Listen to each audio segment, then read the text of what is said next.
시작해도 될까요? 예. 자, 이제 세 번째 이제 총론을 시작하도록 하겠습니다. 지금 양이 많기 때문에 좀 빨리빨리 넘어가겠습니다. 기타 부분도 몇 장 안 되는데요. 기타 부분은 여러분들이 꼭 알고 계셔야 되는 내용입니다. 그래서 그건 네 번째 시간에 시작하고요. 세 번째 시간에서 네 번째 시간은 이제 쉬는 시간 없이 이제 화면만 끊고 빨리빨리 진행을 하도록 하겠습니다. 자, 총론을 보시면요. 기존에 다 설명드렸던 겁니다. 루프 운전의 득실, 개통으로 연결될 때 장단점. 이제 저희들이 보통 보시면은 그 팩치나 연계나 HVDC 할 때 키워드가 딱 나옵니다. 키워드 네 글자.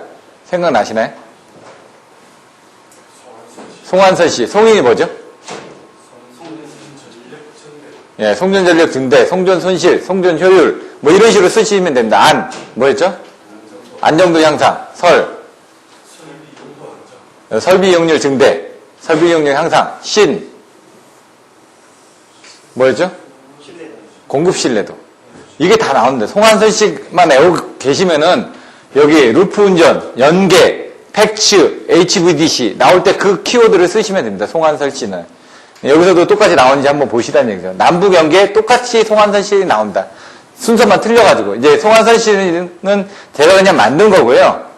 여기 보시겠습니다. 뭐, 여기는 이제 수요 관리, 공급 관리 나눠지는데, 이 부분은 조금은 어렵습니다. 개념이 안 잡히는데, 내용을 읽어보시면 되고요. 수요 관리가 어떻게 되는지, 그 수용가 측에서 관리하는 부분입니다. 공급 관리는 한전 측에서 이제 공급해주는 데서 관리하는 부분이고요. 그래서, 수기부절 증가해가지고, 뭐, 전략적 소비 증대라든가 이런 식으로 해가지고 내용들이 나와 있습니다. 수요 관리에 대해서만 나와 있는 부분들이, 요 5가지 유형 부분, 직접 부하 관리는 어떻게 되는지, 요 교재에는 그 내용이 좀 자세하게 좀 나와 있지는 않는데 개념적인 부분은 나와 있기 때문에 요 수요 관리 유형 5가지 들고 설명하는 건 다른 교재를 한번 보셔야 될 것 같습니다. 그 전에 아마 자료를 제가 나눠 드렸기 때문에 그 자료를 참조하시면 되고요. 첨두부와 비첨두부와 대책, 뭐 VRL 향상 이런 것도 보시면 되고 태양광 발전하게 되면은 또 뭐가 나와야죠? 그림에서 PN 접합 다이오드가 나와야 된다는 얘기죠. 태양열하고 태양광하고 헷갈리시면 안 됩니다. 그래서 여기서 연기할 때는 인버터에 대해서 이제 뭐 독립형, 그 다음에 연계형, 하이브리드형 뭐 이런 식으로 이제 나와집니다. 그래서 그런 것들은 그림하고 같이 한번 보시면 되고요. 초전도 자기의 에너지. 이걸 영어로 뭐라 그러죠? SMS, 슈퍼, SM, 메저링 뭐 에너지, 뭐 시스템, 메저먼트. 그거 한번 보시면 되는데 슈퍼 컨덕터가 나옵니다. 초전도에서는 슈퍼 컨덕터가 나옵니다, 이제. 자기 에너지 저장 설비해가지고. 초전도 온도가 몇 도였죠? 마이너스 273도입니다. 0도 K라는 부분이 나옵니다. 그래서 거기서 이제 초전도에서 왜 저항이 없다 보니까 한 번 저장된 부분이 여기서 이제 계속 저장이 되는 겁니다. 이렇게 바깥에 이제 차단기가 달려 있어가지고 차단기에서 끊어줘야지만 얘가 바깥으로 안 나가겠죠? 여기 차단기가 있고 여기 초전도 스테가 있고 여기 저장 장치가 있으면 이 안에서 이렇게 저장해두고 이 바깥에 냉각해주는 장치가 또 있겠죠. 그런 개념도. 연료전지. 원리, 연료 개지라고 하는 부분들. 근데 이제 연료 전지 같은 경우는 지금 최근에 많이 또 부각이 되고 있습니다. 또. 왜냐면 수요지 근처에서 사용하실 수 있고, 그런 것들이 좋기 때문에. 그래서 그 연료 전지에 대한 내용들도 한번 보시면 되고, 뭐 산화 인산염, 뭐 용융 인산염 해가지고 또 종류들이 있었죠. 그런 내용들을 한번 보시면 되고요. 풍력발전기, 종류, 장단점. 아까 제가 평내미 풋의 직바사다라고 얘기죠. 수평축에 대한 있고요. 평내미 푸세, 수평축은 뭐냐? 네덜란드형. 네덜란드 보시면, 내려보면은 4개짜리가 이렇게 돌죠? 그 미국 다익형. 평내미, 다익형인데, 뭐, 4개가 아니라 좀 더 풍차가 더 많다는 얘기예요. 평내미 프로펠러형. 프로펠러형은 어떻게 됩니까? 이렇게 옆에서 돌죠? 수평축으로. 세율이형. 해가지고 옆으로 도는 타입이 있습니다. 그림 같은 게. 직바사다. 수직축으로 된 건 어떻게 되냐? 수직축이라는 거는 이렇게 일자로 돼 있고, 다른 것들은 이렇게 돼 있고, 여기서 앞으로 나온 상태에서 그림을 그리면은, 이렇게, 다시. 수평축은 어떻게 되냐? 이렇게 수평축으로 이렇게 수평이 돼 있고요. 여기에 날개가 이렇게 달려 있는 겁니다. 이 수평으로 돼 있는 축이 수평으로 돼 있다는 얘기예요. 수직축은 축이 수직으로 돼 있고요. 여기에 이렇게 날개가 달려 있어가지고 이 옆을 돌리니까 얘가 가운데서 이렇게 도는 거죠. 이렇게 원처럼. 얘는 이렇게 도는 거고요. 그림을 보시면 똑같이 동그라미처럼 보여지는데 얘는 앞에서 봤을 때 이렇게 도는 거고, 얘는 위에서 봤을 때 동그라미로 돈다는 거죠. 위에서 봤을 때. 옆에서 보면은 이제 그냥 일자로 돌겠죠. 얘는 위아래로 이렇게 도는 거고, 얘는 옆에서 보면 일자로 돌겠죠. 일자로 도는데 위에서 봤을 때 이렇게 도는 거고, 얘는 위에서 보면 그냥 이렇게만 돌겠죠. 그렇게 생각하시면 됩니다. 직바사다, 바달력, 사리우스형, 다리우스형 해가지고, 사보니우스, 다리우스형. 이런 것들은 이제 좀 이해가 안 되시겠지만 나중에 보시면은 그 그림이 나와 있는 게 있습니다. 그래서 그런 것들을 보고 또 그림까지도 그려주실 수 있으면 좋고요. 그 다음에, 가소전락 환환계 가지고 바람에 대한 영향, 소음에 의한 영향, 아니면 낙뢰에 의한 영향, 환경에 의한 영향, 이런 것들이 또 나온다는 얘기죠. 개통 연기에 대한 영향. 이런 식으로 해가지고 풍력 발전에 대한 영향 부분에 대해서는 좀 다르게 생각을 하셔야지만 됩니다. 분산형 전원에 대한 개통 연기 시의 문제점에 대해서는 키워드가 뭐였죠? 8글자.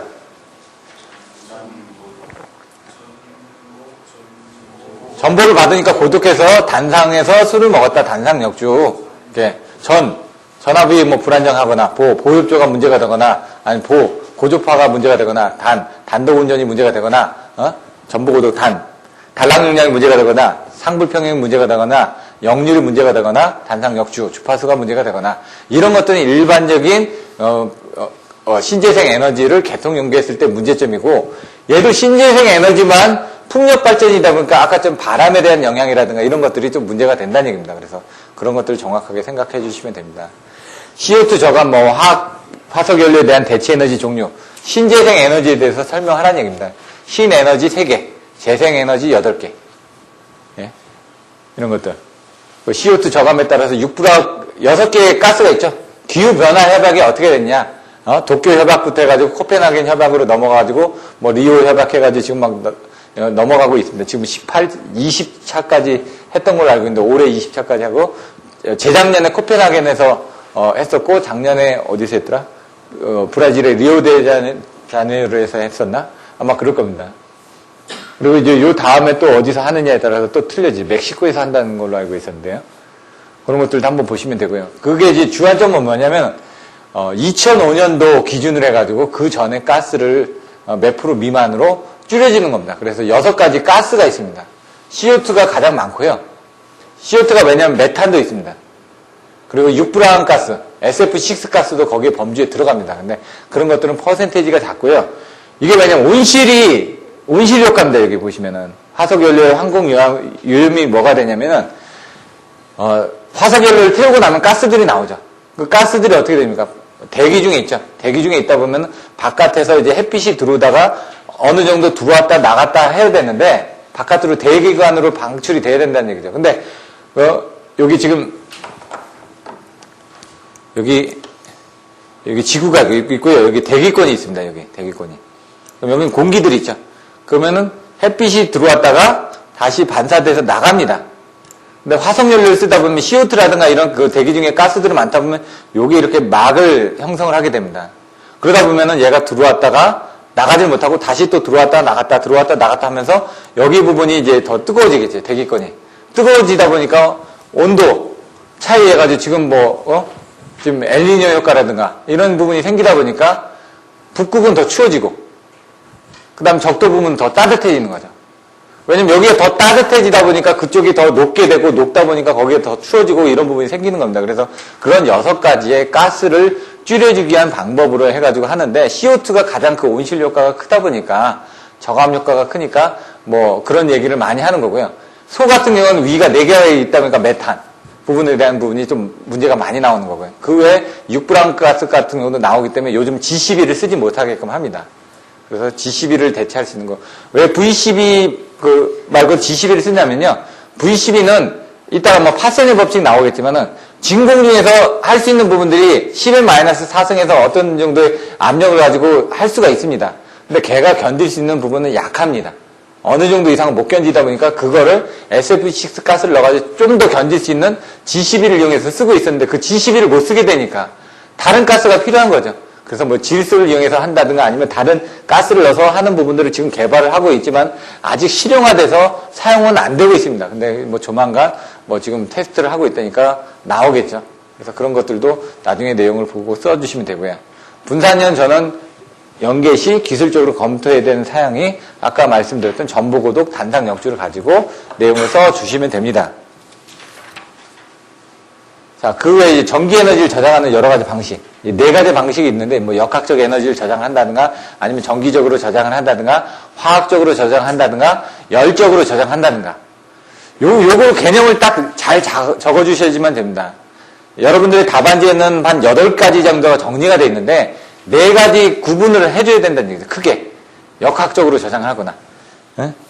나중에 보시면은 화학적으로 저장을 하거나, 아니면은 열적으로 저장을 하거나, 또 뒤에 보시면은 뒤에 정리는 역학적, 자기적, 화학적, 열적으로 되어 있습니다. 그 부분을 정리해가지고 또 나눠주시면 됩니다. 또 내용이 나오니까요. 화석 연료의 고갈에 따른 뭐 대처 방안 내용을 한번 살펴보시면 되고, 전기 에너지를 절약을 하는 겁니다. 결국은 초전도 SMACS 말고 초전도를 저장할 수 있는 부분이 아까 MHD 발전에서도 초전도체가 들어가는데, 초전도 발전기, 초전도 전동기, 초전도 케이블, 초전도 그리고 전동기, 변압기 뭐 이렇게 나오는데 케이블을 가장 많이 쓰죠. 근데 SMES로 해가지고 나올 수 있는 부분이 또 뭐가 있느냐, 그런 내용들이 나와 있습니다. 자, 빨리 넘어가면은 뭐 개통 연계는 넘어가겠습니다. 내용 읽어보시면 되니까요. 루프 개통의 이점, 루프 개통의 단점, 장점과 단점이 나옵니다. 공급 신뢰도의 향상, 송전 용량의 증대, 개통의 안정도의 향상, 성전율의 향상, 설비 용률의 향상, 공급 여비량의 절감. 송안설 신이 나온지 한번 볼까요? 송, 안, 설, 신이 나오죠? 다. 거기에 송전율도 집어넣고 공급 예비량도 집어넣고요. 송안설 신만 외워주시면은 이제 연계든 팩치든지 HVDC든지 그런 키워드를 썼을 때 다 맞아 떨어진다는 얘기입니다. 단점은 사고 조류로, 단점은 저희가 어떻게 외웠었냐면, 사고 보조로 외웠습니다. 사고 보조로. 뭐, 루프 운전을 하다 보면 사고가 날 거 아닙니까? 그러니까 사고를 보조해준다. 그래서 사고 보조를 외웠는데, 키워드는. 이런 것들도 나중에 보시면은 뭐 써주셔도 되는데, 이건 연계 쪽에서만. 사고 보조에서 첫 번째는 사고 파급. 사고. 고장전류가 증대된다 이거죠. 사고 났으니까. 보호하기가 힘들겠죠. 그래서 보호 방식이 복잡해진다. 그러면 이제 그 사고 나면서 이제 조류가 흐름이 왔다 갔다 하니까 그걸 또 제어하기 힘들어지겠죠. 그래서 조류 제어 어려움. 그래서 사고 보조, 송환설신 이런 정도로만 외워주시면 연계 시에 장점과 단점에 대해서 쓰시는 문제가 없으리라고 생각이 됩니다. 그래서 2점 송환설신에서 여기선 공급 신뢰도 향상, 그 다음에 송전 용량의 증대, 개통의 안정도 향상, 송전율의 향상, 그리고 설비 용량의 향상, 공급 예비량의 절감. 이렇게 송환설신 정도로 외워주시면 되고요. 단점은 사고 보조로 해가지고 사고 파급, 그 다음에 고장전류 증대, 보호 방식의 복잡화, 조류 제어의 어려움. 나머지는 읽어보시면 됩니다. 어려운 게 아니니까. 그전에도 몇 번씩 반복됐던 거고요. 남북 연계도 똑같이 나옵니다. 남과 북이 연계될 때는 이제 주파수가 또 틀려질 수가 있습니다. 그래서 50Hz, 60Hz 틀려질 수가 있기 때문에 일부 중간에 백투백으로 해가지고 DC가 연결이 되는 그런 부분이 생길 수도 있고요. 그래서 그 남북 연계를 보시면 이제 동북아 연계가 또 나옵니다. 우리나라에서 남과 북을 연계하고 그 다음에 동북아 연계까지. 예? 그런 부분을 하나로 같이 보시면 되는데, 여기서도 장점 부분은 아까 얘기했던 송환설신 부분이 똑같이 나옵니다. 문제 부분은 또 사고 보조가 또 나옵니다. 근데 이제 거기에 좀 더 들어가야 되는 게 현실성이 있는 부분이 남과 북에 대한 연계 부분에 대한 부분을 어떻게 연결할 거냐. 신의지 쪽으로 연결할 것이냐, 아니면 신포 원조 쪽으로 연결할 것이냐, 아니면 어디 쪽으로 연결하시냐. 이렇게 그 원전을 어느 계통으로 연결하냐에 따라서 틀려진다는 얘기죠. 계통 연결 필요성, 공급 신뢰도 향상, 송전 용량의 증대, 송전율의 향상, 설비 용률 향상, 공급 예비력의 증감. 송환설신 똑같이 나오죠. 그러니까 계통 연계 쪽만 들어가면 송환설실 나오고, 단점은 사고 보조가 나오면 되는데, 남북 연계면 남북에 관련된 내용을 조금 더 써주시면 되고, 동북아 연계면 동북아 연계에 관련된 내용을 써주시면 된다는 얘기죠. 남북 연계 방안은 북한 계통의 일부를 남한 계통에다 연결합니다. 근데 직접적으로 연결하면 문제가 되는 게 뭐냐면, 계통이라는 거는 고무줄처럼 연결되어 있다고 그랬죠. 고무줄이 하나가 끊어지면 어떻게 됩니까? 나머지도 끊어질 거 아닙니까? 그래서 얘도 지금 남한 계통의 임피던스가 여기는 크고 작기 때문에 전력 조류가 남아할 수 있다. 그래서 일부를 이렇게 같이 연결하더라도 그 계통을 잘 연결을 해야 된다. 이런 내용들이 나와 있습니다. 남북한을 교류로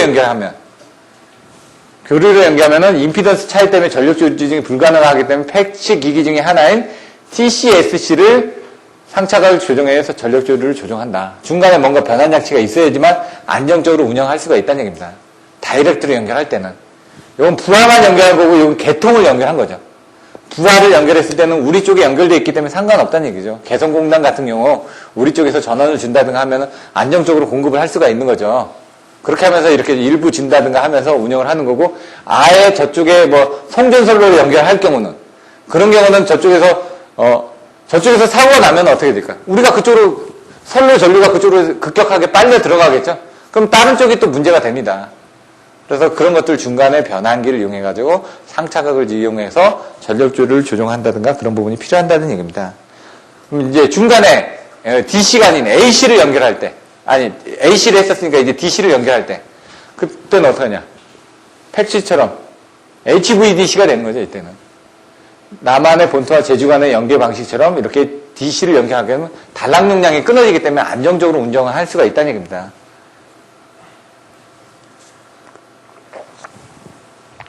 자, 현실적인 남북 연계 방안은 어떻게 연결을 해줘야 되느냐?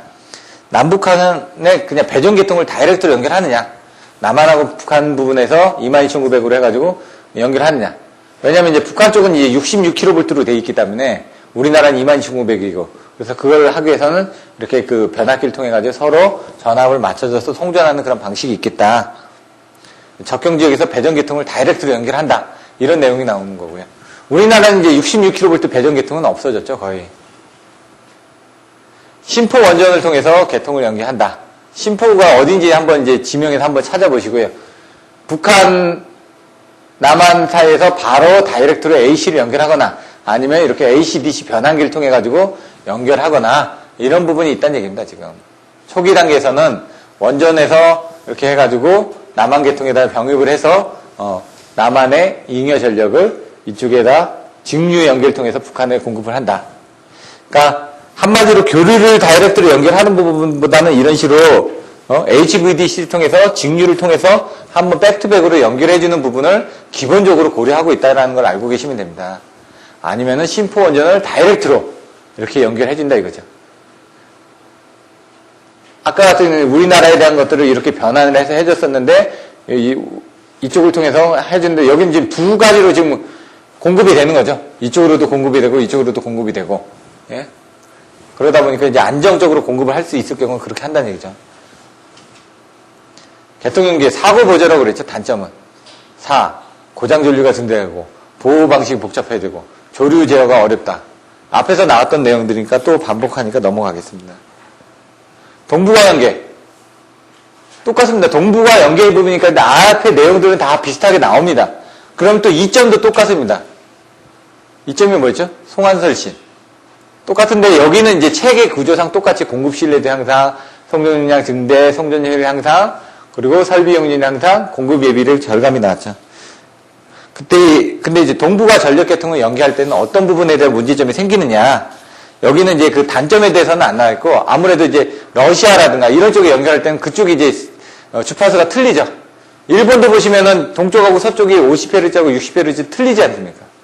우리도 지금 북한이 60Hz일까요? 50Hz일까요? 예? 북한은 50Hz입니다. 그러니까 우리나라는 이제 미국의 영향을 받아가지고 60Hz를 쓰고 있고요. 중국도 50Hz입니다. 북한은 중국의 영향을 많이 받았기 때문에 50Hz를 많이 쓰고 있습니다. 자, 동북아 전력 계통 연계 시 장애점. 러시아, 중국, 몽고, 일본의 북쪽은 북한도 60Hz라고 돼 있네. 예? 일본은 50Hz라고 얘기를 들었는데 러시아, 중국, 몽고, 일본의 북쪽은 50Hz고 북한, 남한, 일본의 남쪽은 60Hz다. 그러니까 이제 북한 이제 높이 있는 사람들은 50Hz 쓰고 남쪽에 있는 사람들은 60Hz 쓴다라고 보셔도 되겠죠. 그 주파수가 다른 계통 간의 비동기 연결을 위해서는 직류 연계 방식을 적용한다. 그 중국 같은 이제 공정국이라고 나와 있습니다. 우리나라의 한전. 그래서 대관 업무를 할 때 우리나라는 한전이 다 총체적으로 돼 있기 때문에 어딜 가나 비슷한 절차를 하는데 중국 같은 건 공정국별로 또 틀립니다. 그렇기 때문에 사람을 안 쓰면은 그 관시라고 얘기하죠. 관계가 좋지 않으면 뭔가 대관 업무하기도 다 힘듭니다. 그래서 그런 정도도 참조하시면 될 것 같고요. 에너지 관련법 같은 경우는 이제 다른 책에 보시면은 그 각 나라별로 주파수하고 어떤 식의 그 부분이 있는지 책으로 나와 있는 게 있습니다.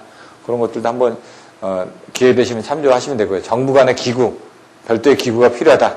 국가 간의 정치적 긴장, 뭐 사고가 나면은 무슨 문제가 생기겠죠. 정치적으로 데모가 일어나거나 그러면은 파업이 일어난다든가 이런 부분도 있고요. 동북아 전력계통 연계 방안 어떤 식으로 연결할 거냐? 그럼 여기서는 HVDC가 빠지면 안 된다는 얘기죠. 주파수가 틀려지기 때문에. 주파수가 틀려진 부분에 대해서는 DC 송전이 반드시 연계가 돼야 된다는 얘기입니다. 그래서 동북아 지역은 러시아 지역은 뭐 여러 가지 뭐 자원이 많기 때문에 이점이 있다. 그럼 우리는 뭐 어떻게 되죠? 지금 가스관 같은 것도 지금 연결을 하려고 하는 겁니다. 가스관 같은 것도 러시아까지 해서 뭐 러시아에서 직접으로 받아들이는 부분도 생각하고, 그 다음 전기도 같이 쓰는 부분을 생각하고요. 미국하고 캐나다는 전기를 같이 쓰고 있습니다. 사실상은. 뭐 국경의 구분도 좀 애매한 부분처럼 돼 있는 거죠. 예? 캐나다 안에 저기 알라스카는 또 미국에다 팔아먹고, 예? 이런 식으로. 어디더라, 캐나다 옆에 그게 갑자기 생각이 안 나네. 예? 그 영화에서 나오는 그 부분. 거기가 붙어 있거든요. 삼각적이 여기 캐나다 부분이고, 여기 섬이 있고, 그 다음에 여기 부분이 보스턴이 이쪽이고, 여기가 갑자기 생각이 안 나네. 거기 보면은, 1시간 거리면은 캐나다로 넘어갔다 왔다 갔다 많이 할 수가 있습니다. 시애틀의 잠 못 이루는 바. 영화를 딱 보면, 시애틀이 여기 접경지역에 있거든요. 영화를 보시면, 그래서, 영화 같은 것도 딱 많이 보시다 보면은 이런 것들이 생각이 됩니다. 뭐, 뉴욕, 보스턴, 뭐, 50개 주가 있는데, 이런 것들도 한번 보시면 도움이 되고요. 러시아, 중국 쪽은 헤르츠가 틀리죠? 여기는 초고압으로 이제 할 수도 있다는 얘기죠. 주파수가 똑같으니까. 그 다음에 여기는 HVDC로 해가지고 해줘야 된다. 여기도 일본도 지금, 그 거리가 있기 때문에. 왜? 해저로 가야 되기 때문에 어쩔 수 없이 HVDC가 들어가는 겁니다. 러시아, 중국은 50Hz, 북한, 남한은 초고압 AC로 연계가 가능하다. 남한과 일본은 HVDC 연계가 된다. 동북아 전력계통은 일본부터 해가지고 러시아, 중국까지 연결되는 게 그 동북아 전력계통이라고만 알고 계시면 될 것 같습니다. 이제 수요 관리로 넘어갈 텐데요. 수요 관리가 이제 수요 관리하고 공급 관리로 나눠집니다. 원래 이제 부하 관리라고 얘기를 합니다. 부하 관리 측면에는 수요 관리하고 공급자 관리가 나와지는데 그걸 이제 그냥 수요 관리, 공급 관리로 나눠집니다. 전력 수급 관리에서 수요 관리, DSM, Demand Side Management, Supplied Side Management. 이제 수용가 측에서 수요 관리를 하느냐, 서플라이, 공급자 측에서 그 관리를 하느냐에 따라서 틀려지는데, 이걸 이제 그냥 DS 방향으로 같이 얘기를 하고 있습니다. 첫 번째 보시면은, 수요 관리하고 공급 관리 정의를. 수요 관리는 수용자 측이니까, 소비 전략과 부하 관리를 통해서 에너지 수요의 절감을 기본하는 거. 전력을 생산하는 것보다 전력을 절약하는 게 싸다. 그거는 이제 내부적으로 쓰는 거죠. 뭔가 이제 발생시키는 게 아니라. 근데 이제 공급자 관리 쪽에서는 뭐가 되냐면 공급을 하기 위한 쪽이니까 공급 시설을 확충하는 거고 얘는 공급 시설의 확충 없이 그냥 소비를 절약하거나 이렇게 해가면서 간다는 얘기죠. 먼저 부하 관리의 정의가 어떻게 되죠? 전기 사용자의 전소패, 평투지, 효비절로 제가 여기라고 그랬죠? 전소패, 평투지, 효비절. 먼저 이제 부하 관리의 정의가 전기 사용자의 소비 패턴에 영향을 주어 평준화를 함으로써 투자를 지연시키고 회피시켜서 효비절, 효율을 높여서 비용을 절감하기 위한 활동이 이제 부하 관리다. 이런 식으로 이제 안 외워질 때는 그냥 그 키워드로 그냥 외워버리는 겁니다. 여러 가지로. 9글자를 외우든 4글자를 외우든 333으로 외워주시든 444로 외워주시든 433으로 외워주시든지 여러분들 외우기 쉬운 사자성어든지 뭐 그런 식으로 외워주시라는 얘기입니다. 전소패, 평투지, 효비절. 저는 그렇게 외웠습니다. 그냥 부하 관리를. 근데 이제 수요 관리는 이제 확충이 없이 그냥 부하 관리만 소비 전략하고 부하 관리만 한다는 얘기고 공급 관리는 어떤 전력 공급 시설을 확충한다라는 그런 내용으로 여러분들이 봐주시면 된다는 얘기죠. 수요 관리의 유형. 아까처럼 수요 관리 안에 부하 관리하고 소비 전략이 나와야죠. 부하 관리는 간접 부하 관리하고 직접 부하 관리로 나오겠죠. 여기는 최대 수요 억제, 최대 수요 이전, 기저 부하 증대, 가변 부하 증대, 요금, 기저 부하 증대, 제도, 이런 식으로 그때 부하 관리에서 나왔던 내용들처럼 여기서도 나눠지니까 보시면 됩니다. 고효율 전동기, 이런 것들. 가변 부하 조성, 이런 것들이 6가지, 5가지 나왔던 부분이죠. 네, 나와있던 부분이거든요. 그거를 이제 간접 부하 관리하고 직접 부하 관리로도 나누는 거죠, 부하 관리를. 5개가 있었는데. 부하 관리는 먼저, 간접 부하 관리가 먼저 나오고요. 그 다음에 이제 직접 부하 관리가 또 나오겠죠. 최대 수요를 억제하고, 최대 수요를 이전하고, 기저 부하를 증대하고, 직접 부하 관리를 하고, 소비 전략을 하고, 이렇게 나눠져 있다는 얘기입니다. 부하 관리부터 한번 보시면은, 최대 부하가 최저 부하 간의 격차를 줄여서 부하 평균화를 도모한다. 아까 부하 관리가 뭐였죠? 부하 평균화를 도모해서 평가, 투자를 지연시키고 회피시켜서 비용을 절감하기 위한 활동이 부하 관리라고 그랬죠. 그러니까 평준화라는 얘기가 나와야 된다는 얘기예요. 부하 평준화. 네? 부하 평준화하기 위한 부분 이렇게 돼 있는 걸 이걸 전략적 소비 절약, 전략적 소비 증대, 최대 부하 이전 이런 식으로 해가지고 그림으로 나왔었죠. 그때 나왔던 그런 그림들을 옆에다 그려주시면 보시면 됩니다. 간접 부하 관리는 그 전에 나왔으니까 빨리빨리 넘어가도록 하겠습니다. 최대 수요 억제, 최대 수요 이전, 기저 부하 증대. 기저 부하 같은 경부하 시를 늘려가지고 이용률을 늘려서 공급 원가를 올려주는 거고요. 최대 수요 이하는 이 피크 부분을 옆으로 빼주는 거죠. 그림으로 보면 그 내용입니다. 그래서 빙춘이어 같은 거 많이 사용하죠. 여러분들이. 모자기랑을 해가지고. 최대 수요 억제는 아예 그때 억제하는 겁니다. 왜? 여름에, 아니면 피크제 때, 줄여달라고 얘기를 하는 거죠. 최근에도 1월 10일 날이 했었나요? 그때 10시부터 10시 20분까지 계획 정지를 했었죠? 20분 동안. 그때 발전기 돌리고 그런 훈련을 했다는 얘기입니다. 그때도. 요거는 기본 요금을 해가지고, 연동돼서 계절별, 시간대별 차등 요금제를 해가지고, 하계일가를 해가지고 3일 동안 안 쓰게 한다. 그러면 요금을 몇 프로 절약을 해주겠다. 그래서 그때 아예 못 쓰게끔 하는 겁니다. 그렇게. 최대 수요를 억제하는 거고, 이 최대 수요를 이전하는 거. 왜냐면 타임테이블로 해가지고, 세탁기, 낮에 돌리나 밤에 돌리나 세탁하는 건 똑같거든요. 빙춘율 같은 경우는 어떻게 되냐. 얼음을 얼리는데, 얼음을 얼려서 여름에 냉방을 시키는데, 낮에 냉방이 돼야 될 거 아닙니까? 그럼 얼음을 얼리는데 어떻게 되냐. 밤에 얼음을 얼리라는 얘기입니다. 그 얼음이 녹을 때 그 녹는 그걸 가지고 낮에 바람이 부르면서 그 온도 차이를 이용해가지고 냉각을 시켜서 에어컨을 트는 게 이제 빙충열이죠. 그런 내용들이 들어간다는 얘기입니다. 직접 부하 관리는 첨두치를 낮춰서 이용률을 높이기 위한 겁니다. 직접 부하 관리 같은 건 뭐가 있냐면, 여러분들이 에어컨을 설치할 때 한전하고 직접 부하 관리 대상으로 연결을 하죠. 그러면 한전에서 12시부터 예를 들어 2시 반까지는 전원을 꺼버립니다. 에어컨을 못 돌리게끔 만든다는 얘기죠. 대신 전기요금을 절약해 주는 거. 이런 식으로 한전에서 직접적으로 부하를 관리할 수 있게끔 만들어지는 게 직접 부하 관리입니다. 그거로 여러분들이 계약을 하게 되면 첨두부하를 분산시켜서 이런 것들을 부하율을 개선해 줄 수가 있죠. 그런 요금제들이 있습니다. 부하관리 측으로 해가지고 수요관리 안에 들어가서 보시면 한전에서도 수요관리를 해가지고 들어가서 보시면 그런 요금제 지원해주는 내용들이 있습니다.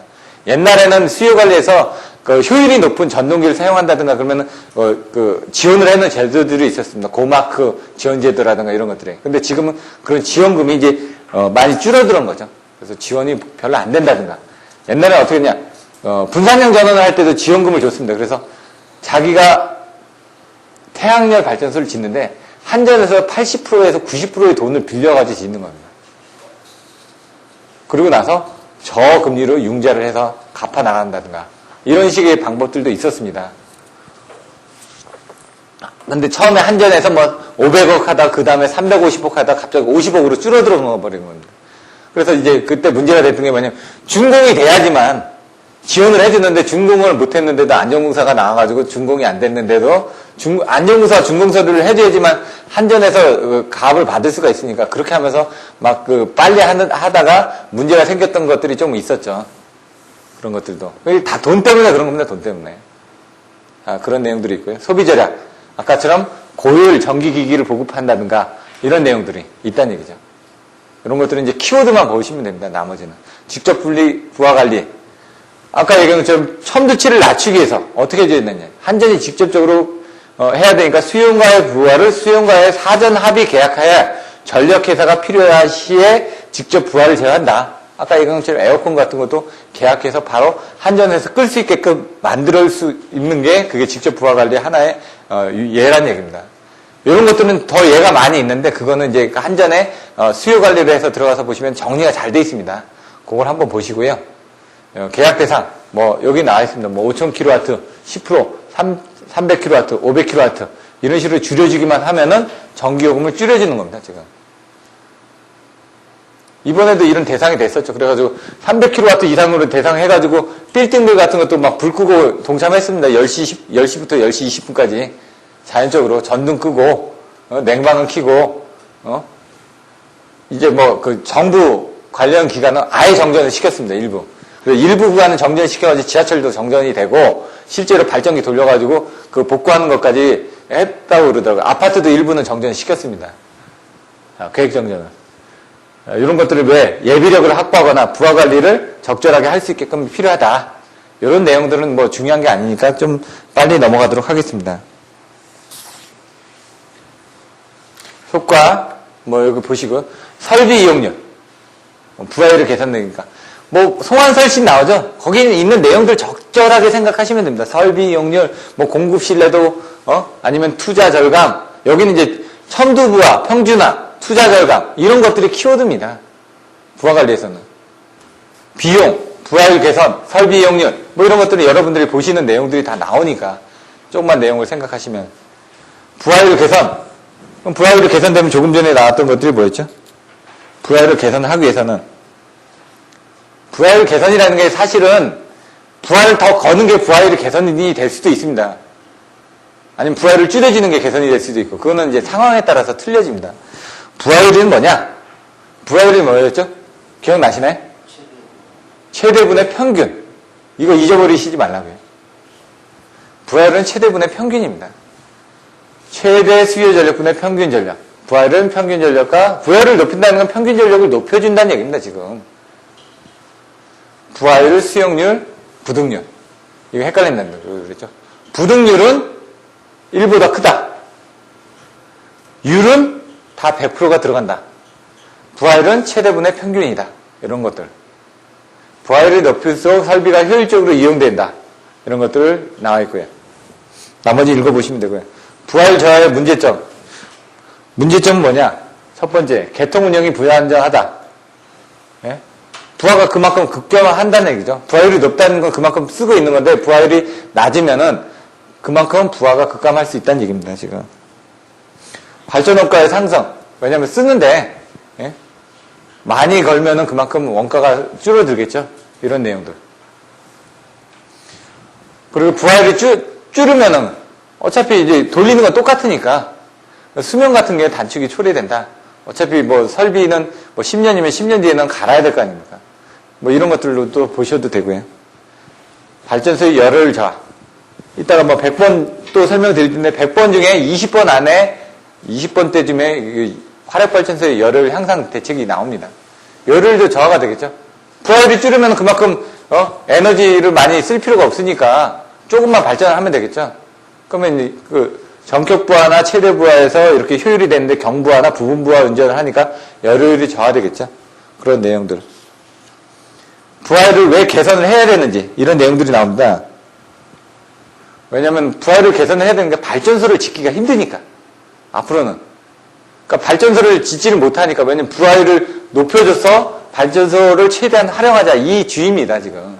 부하율 개선에서는 그런 부분을 보시고 그러면은 어떻게 될까요? 설비 이용률을 높여주고 아니면 부지 확보라든가 전력 원가가 상승이 됐기 때문에 발전기 기존에 있던 발전기를 더 쓰는 부분에 대해서 집중을 해서 보시면은 여기 설비 이용률이 저하되니까 이런 부분 지금 기력 같은 건 DSS 운전을 하죠. 데일리 스타트 운전해가 매일 기동을 해서 운전을 해주고 있고요. 부지 확보가 어렵기 때문에 신규 전원을 설치하는데 기간이 많이 걸리니까 이런 부하율을 개선해야 된다. 발전소를 더 짓지 못하기 때문에 부하율을 개선해서 그만큼 그 설비들을 더 써줘야 된다라는 그런 관점으로 이제 보고 생각을 하시면은 내용들이 나온다는 얘기죠.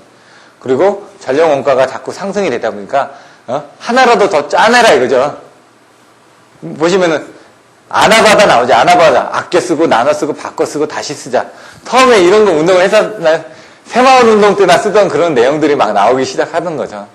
여기서 뭐 마찬가지로 그런 것들 짜내서 쓸 수 있는 부분에 대한 내용들이 나온다는 얘기입니다. 그럼 부하를 향상시키기 위해서는 어떤 것들을 조치를 해야 되냐? 발전소의 출력을 늘리는 부분도 하나야 되겠죠? 근데 실질적으로 발전소의 출력은 한정되어 있기 때문에 부하를 높인다는 건 뭐냐면 부하를 높이기 위해서는 다른 옆에 부하들도 갖다가 쓰라는 얘기입니다. 그게 바로 이제 계통의 연계가 되겠죠.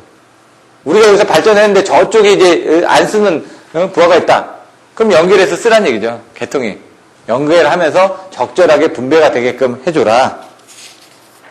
그리고 이제 남는 것들을 저장을 해줘야 되겠죠. 그게 바로 첨두부하시 저장을 하는 부분이에요.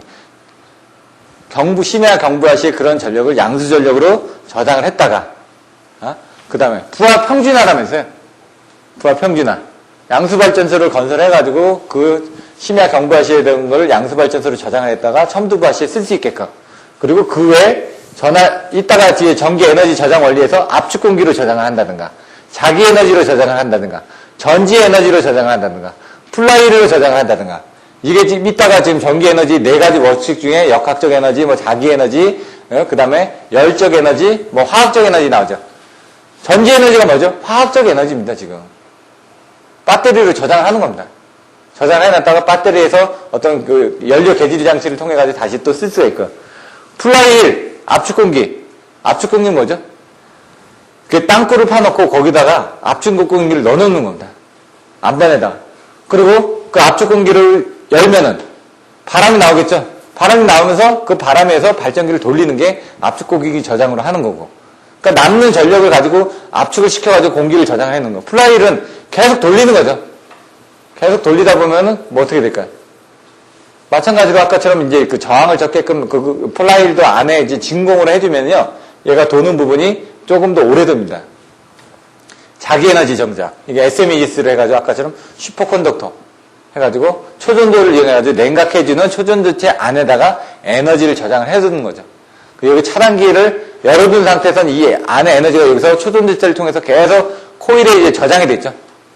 코일에서 이렇게 순환하고 저장돼 있다가 여기서 차단기를 딱 접촉을 하는 순간에 그쪽으로 빠져나가겠죠. 근데 왜 에너지 손실이 없느냐? 저항이 없기 때문에 에너지 손실 없이 그 안에서 돌고 있다는 얘기입니다, 지금. 그 내용들이 나오고요. 빙충전, 심야전력. 해가지고 아까 나와신 것처럼 부하를 평준화를 도모하는 거니까 부하를 향상시킬 수 있는 게 부하 평준화로 생각하시면 됩니다. 여러 가지가 또 나옵니다. 전기요금제도. 아까 나왔죠. 요금을 비싸게 줘가지고 그 요금대는 피하게끔 만드는 거죠. 부하 평준화도. 디맨드 컨트롤을 이용해가지고 아예 부하가 올라가지 못하게끔. 어느 정도 올라가죠. 그러면 부하를 죽여버립니다. 이런 것들은 어디서 많이 쓰냐면은 그 제철소 같은 경우. 제강을 많이 하거든요. 녹이다 보면은 디맨드 컨트롤 달라가지고 얘는 근데 제철소도 한번 가압하면 얘가 이렇게 왔다 가다가 꺼지면 그냥 이렇게 꺼집니다. 근데 그런 게 여러 개가 있다 보니까 그런 것들을 피크를 좀 더 제어를 해주는 겁니다. 요 변동 부분이 그 DC 안에 설비를 이용해가지고 녹이거든요. 고려한 뭐 이런 데들 보시면은 안에 그 샘플을 녹입니다. 그때 아크를 이용해가지고 녹이는데 그때 녹이는 것들은 아크, 단락 현상이라든가 전기를 많이 씁니다. 그런 것들의 단락 전류를 이제 조금씩 줄여들여가지고 왜 한번 녹아져 있는 상태에서 이거 계속 전류를 흘릴 필요는 없거든요. 적당하게 녹였다, 굳지 않는 상태에서만 적당하게 전류만 흘려주면 얘가 녹일 수가 있기 때문에 그런 것들을 조정을 해주면 됩니다. 자, 부하율 향상 효과가 어디 있는지 보시면은 설비 투자를 절감한다. 아까 전 발전소를 짓지 않으니까. 예? 여기 보시면 발전소를 짓지 않으니까 설비 투자를 절감할 수가 있고요. 그 다음에 이용률이 자꾸 높아진다. 왜냐면 기존에 있던 설비 이용률이 반드시 나온다 그랬죠. 부하율 나오면 설비 이용률, 그런 설비 이용률이 향상이 된다. 공안 설신에서 안정도가 또 나올 겁니다. 이를 보시면은 송환 설신이 생겼으니까 효율이 나올 거고 송환 설신 생각하시라는 얘기입니다. 지금 연계나 뭐 이런 것들 보셨을 때 그러면은 안정도가 향상이 된다 이거죠. 예? 이런 부분. 그리고 내용들은 이제 내용들은 읽어보시면 됩니다. 이제 키워드로 이제 여러분들 보셔야 되는 부분을 생각하시면은 안정도가 향상되면 이제 조상설비라든가 이런 부분들 또 나오겠죠. 그래서 전압변동률, 조상설비 이런 것들 나올 거고요. 자세히 읽어보시면 뭐 부하율이 향상되면 수전단의 전압변동률이 작아지므로 이런 조상설비 용량이 감소한다. 내용을 보시면 이해가 됩니다. 근데 처음에 이런 키워드가 생각이 안 나오기 때문에 꼬리에 꼬리를 물게끔 이렇게 하나를 연산해서 넘어가는 것들을 자꾸 훈련을 하셔야 된다는 얘기입니다. 아까 뭐 발전소의 열효율 향상 같은 내용도 나왔었습니다. 손실률 뭐 그다음에 이런 것들, 전기요금 이런 내용들이 나온다는 얘기죠. 발전소의 열효율 향상 같은 거, 부하율이 향상되면 열효율이 향상되겠죠. 왜냐하면 최대 부하로 운전을 하기 때문에. 변압기 손실률 같은 거 감소할 테고요. 수전 설비 용량이 감소, 뭐 이런 내용 나올 거고요. 기존 설비의 여유가 증가된다. 뭐 전기요금이 절감이 된다. 이렇게 해서 여기 부분은 빨리 넘어가도록 하겠습니다. 태양광 발전의 원리. PN 접합 다이오드가 나와야 된다는 얘기죠. 인버터 부분 나오고요. 독립형, 뭐 상전 연계 방식. 태양광 발전은 보시면은 태양으로부터 지상에 내리쬐는 방사 에너지를 직접 전기 에너지로 변환해서 출력을 얻는 부분이다. PN 접합 다이오드가 나와야 된다. 그리고 보시면은 반사 방지박이 위에 있습니다. 들어왔다 나갔는데 그 부분이 나가지 않게끔 해줘야 된다는 얘기죠. BN이 있고 반사 방지박이 있고요. 그 다음에 여기 마이너스가 있으면 여기 전자이름은 어떻게 된다? 예? 마이너스에서 플러스로 이렇게 됩니다. 예? 그러니까 전류 이름은 그 반대죠. 플러스에서 마이너스로 되는 겁니다. 전자는 마이너스에서 플러스로 됩니다. 그러다 보니까 여기서 보면 어떻게 되냐? 마이너스에서 플러스로 갑니다. 이렇게. 전자의 흐름은 또. 근데 여기 전자가 어떻게 됐죠? 여기 플러스에서 마이너스 가는 것처럼 보이지만 전자는 이제 마이너스가 이쪽으로 가죠. 플러스 전자는 여기서 가고요. 그러니까 전류는 플러스에서 이렇게 마이너스로 가죠. 그러니까 전자는 마이너스에서 플러스로 가는 겁니다. 이게 좀 혼돈이 일어납니다. 보는 거에 따라서 또 틀려지니까. 태양광 발전의 장점. 어디서 할 수 있느냐? 아무 데나 설치할 수 있죠. 그래서 저희들이 보시면 태양광 발전 같은 경우는 그 관공서 기관 같은 경우는 면적이 얼마 정도 이상이 되거나 용량이 얼마 정도 이상이 되면 무조건 태양광 발전을 설치하게끔 되어 있습니다. 그래서 주차장 같은 데 설치해 놓죠. 옥상 같은 데 설치해 놓고 다. 법적이 그렇게 바뀌고 있기 때문에. 그래서 우리나라의 전체 그 분산형 전원을 뭐 지금은 한 1, 2%밖에 안 되는데 그거만 8%, 12%까지 올리게끔 계속 그 장려를 하고 있습니다. 그러면서 보조금을 주고 있고요. 시스템 구성이 단순하다. 그냥 태양광 달면 되고요. 연료전지. 근데 이게 어떻게 하냐면 사실 이제 그 태양전지 이 어뢰에 달려있는 그 원료가 어떻게 되냐면은 규사 있죠. 모래를 이용해서 실리콘. 그 안에 실리콘 계열에서 인곳을 만들어냅니다. 그럼 인곳을 만들어내는데 그러니까 모래 같은 걸 갖다가 여러분들이 알고 계시는 실리콘 공장들 있죠. 뭐 KCC, 뭐 OCI, 동양제철화, 뭐 한국실리콘, 그다음에 뭐 웅진 폴리실리콘, 뭐 이런 그 실리콘을 만드는 겁니다. 실리콘이 아까 얘기했던 그 뭐 SI거든요. 그 실리콘들을 어디서 얻냐? 모래 규사에서 얻습니다. 규사에서 얻어가지고 그 실리콘을 만드는데 그 실리콘을 이용해가지고 뭘 만드냐면 인곳이라는 걸 만듭니다. 그 실리콘을 가지고 인곳을 만들면 인곳은 뭐냐? 이렇게 고드름 있죠. 위에서 물이 떨어지면 고드름이 밑에서 올라가죠. 그런 식으로 이렇게 그 원료를 해가지고 만듭니다. 그러면 이렇게 원료를 해가지고 고드름이 생성되거든요. 그러면 그걸 자릅니다. 자르면 여러분들 가끔 가다 보시면 반도체 공장 같은 보면 동그란 거에 이렇게 네모난 칩 같은 거 달려있죠. 그걸 웨이퍼라고 합니다. 그거 단면을 자르는 게 웨이퍼입니다. 그럼 그 웨이퍼 안에서 네모나게 잘라가지고 그거를 태양 그 판에다 붙인 게 그 태양 어뢰입니다. 그럼 거기서 아까 그 PN 접합 다이오드가 나오는 거죠. 똑같이. 그럼 그걸 이용해가지고 반도체가 나오는 겁니다. 그 안에. 그럼 거기서 이제 하나당 할 수 있는 게 한 2V 정도가 됩니다. 대략. 그러면 380V를 만들고 싶다. 그러면 그걸 190개를 연결해야 되는 겁니다. 그래서 태양광 쪽 보면 이게 막 길게 돼 있죠. 길게 돼 있는데 그 190개를 연결해야 되니까 전지 하나가 근데 요게 하나가 아니라 요 전체가 이렇게 다 모여가지고 만든 게 요게 요 한 판이 2V입니다. 적절한 크기로 이제 그걸 맞춰가지고 쓰는 거죠. 그래서 그렇게 해서 씁니다. 그래서 시스템 구성이 단순하다. 갖다 붙이기만 하면 되거든요. 보수 점검도 용합니다. 그냥 갖다 바꾸면 됩니다. 에너지도 반영구적이죠. 태양만 오면 되니까. 환경오염도 없고, 소음 진동도 없고, 태양전지가 모듈로 돼 있으니까 표준화가 되고 갖다 붙이기만 하면 됩니다. 단지 이제 인버터가 필요하죠. 인버터가. 그걸 DC로 된 거를 AC로 저장을 해주는 배터리가 또 필요하고요. 그런 부분이 어떻게 돼 있냐? 그게 직접형으로 돼 있냐? 교류로 돼 있냐? 하이브리드로 돼 있냐? 그게 이제 나오는 겁니다. 이제. 자, 태양광 발전 단점. 근데 돈이 많이 들어가죠. 처음에. 지금 이제 폴리실리콘이 왜 다 망했습니까?